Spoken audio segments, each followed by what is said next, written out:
자, 이제는 여기 수입하는 경우입니다. 146페이지. 요것도 요거는 실기하고 관련이 있어요. 실기. 알죠? 이론보다는 오히려 실기에서 많이 내고요. 꼭 결론을 암기해 주셔야 됩니다, 여러분들. 잘 보세요. 자, 보시면. 자, 여기 화면 보시죠. 자, 화면. 잘 보셔야 됩니다. 잘 내요, 시험에. 또 낚시를 하고요. 보시면. 자, 여기 갑이 누구냐면 현대백화점. 그렇죠? 현대백화점이고 요 A가 누구냐면 샤넬. 아니, 왜 백화점에서 명품 팔지 않나요? 팔죠? 그러니까 현대백화점이 지금 샤넬한테 명품 가방을 수입하는 거예요. 여기까지 되셨어요? 자, 수입하는데 지금 1,000원에 수입을 한대요. 여기까지 되시겠죠? 그럼 우리가 어저께 뭘 배웠냐면 소비지국 과세원칙이다라고 했죠. 그럼 소비지국이 뭐냐면 수입하는 국가에서 부가가치세가 거쳐야 된다라는 논리였잖아요. 그래서 여기 국내가 10%가 된 거예요. 여기 현대백화점 우리나라에 수입하는 거니까. 여기까지는 이해되시겠어요? 오케이. 자, 그러면 이제 요 샤넬 있잖아요. 그럼 샤넬 같은 경우에는 자기 나라 세무서에는 세금을 안 냅니다요. 왜냐면 수출하는 거니까. 샤넬 쪽은 여러분 수출하는 국가잖아요. 영세율. 여기까지 되시겠어요?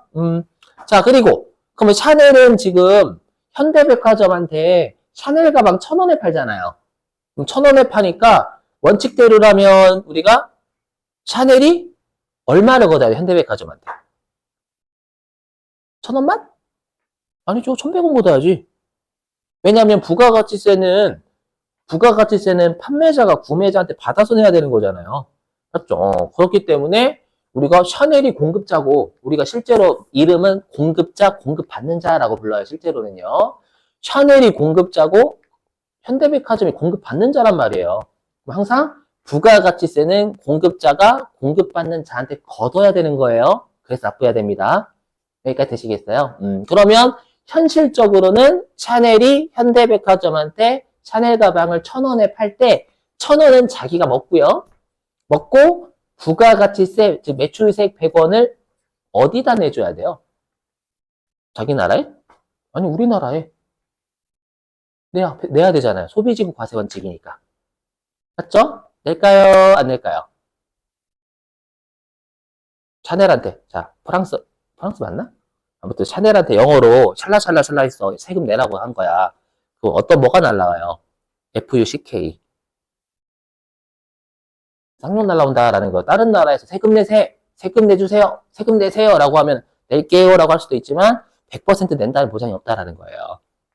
이해되세요? 그럼 제가 하고 싶은 말은 뭐냐면 이렇게 재화의 수입 같은 경우에는 실제 공급자는 외국에 있는 사업자예요. 외국에 있는 사업자지만 외국에 있는 사업자가 부가가치세를 납부할 가능성이 거의 없다라는 거예요. 맞죠? 거의 애원해야 돼, 애원. 물론 양심 있는 회사 내겠지만 여기까지 되시겠어요, 일단은? 오케이? 자, 그러면 속된 말로 이제 누구를 족치면 돼요? 그렇죠. 현대백화점을 족치면 되겠죠, 이제는. 현대백화점한테 세무서가 얘기하는 거예요. 자, 현대백화점아, 요 샤넬이 부가가치세 100원을 안 낼 것 같아.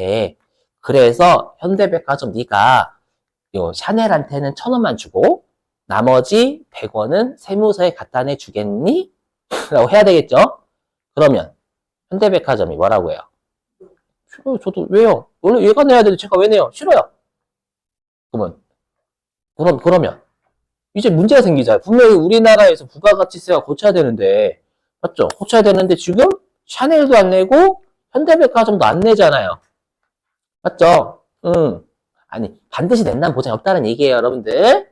그러면 반드시 내게 하는 방법이 있어요. 현대백화점한테. 어떻게 하면 되냐면 보세요. 여기서부터 중요해요. 뭐냐면 우리가 재화를 수입하게 되면 누구를 거치냐면 세관을 거쳐요. 그리고 그 세관에 있는 짱을 세관장이라고 불러요. 했죠. 그러면 일단 세관을 통과할 때 샤넬 가방이 세관에 있겠죠. 그죠? 그럼 일단 세관장이 보관하는 겁니다. 했죠. 그리고 이제 현대백화점한테 얘기하는 거예요. 자, 부가가치세 100원 좀 낼래? 그럼 현대백화점이 낼까요? 안 낼까요? 내야죠. 현대백화점 싫은데요? 라고 하면 세관장이 어떻게 하면 돼요? 그 짤방 있잖아요. 샤넬 가방 이렇게 해가지고 이제 이건 제 겁니다. 재미없어? 이렇게 하면 되잖아요. 이해되시겠어요? 그래서 이렇게 세관장이 이 소비자 있죠? 소비자는 아니고 요 사업자한테 수입하는 자한테 부가가치세 내놔라고 하면 반드시 낸다라는 거예요. 물건 받으려고. 이해되세요? 그래서 잘 들으셔야 돼요. 뭐냐면 우리가 실제 공급자는 A죠.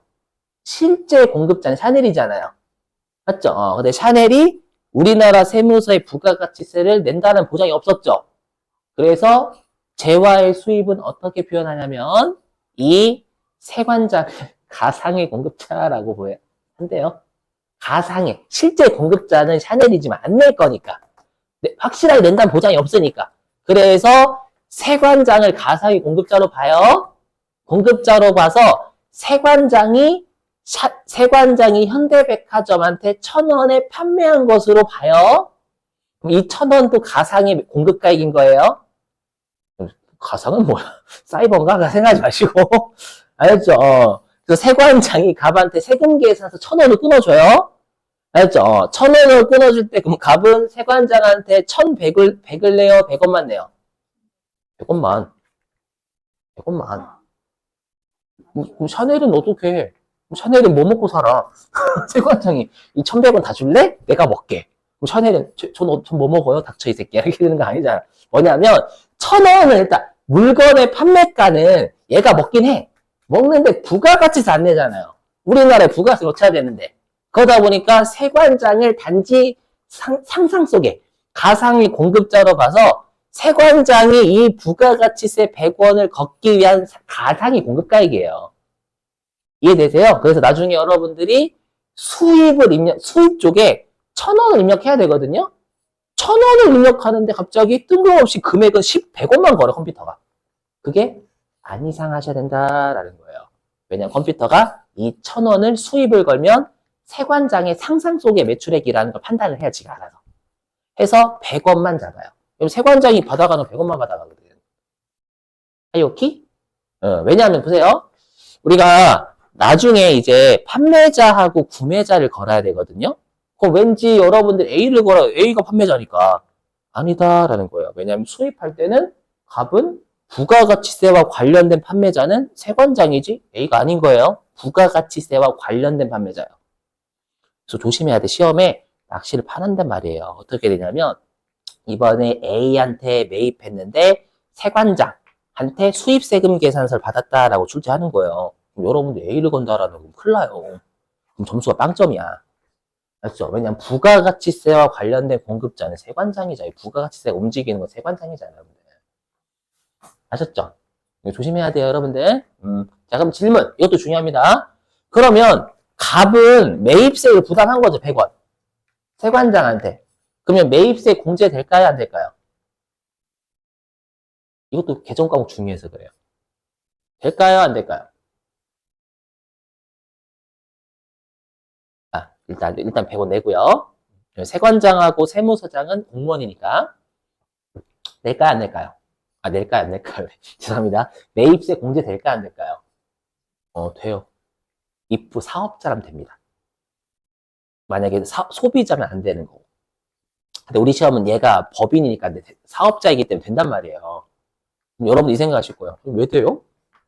왜 돼요? 라고 생각하실 거냐면 우리나라에서 거쳐야 되는데 세관장이 세무서에 냈지만 세무서가 돌려줬잖아요.